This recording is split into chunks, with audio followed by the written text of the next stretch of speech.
माझा आवाज मोठा नाही, पण सत्य आणि कागद दोन्ही आहेत.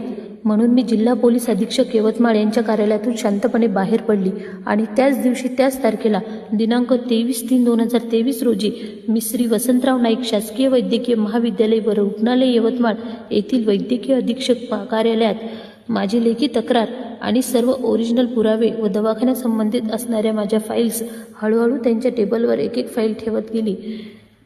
मी शांतपणे माझे कागद मांडले, पण माझ्या तक्रारीचा, माझ्या वेदनांचा आणि माझ्या मुलींचा एकमेकांशी काहीही संबंध नव्हता.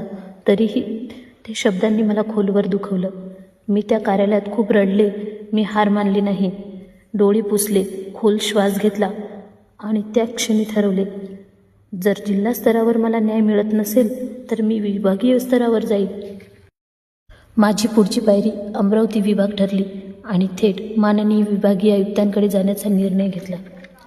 न्याय मागणं मला संविधानाने दिलेला अधिकार आहे, म्हणून माझी न्यायाची लढाई मी कधीच थांबवणार नाही.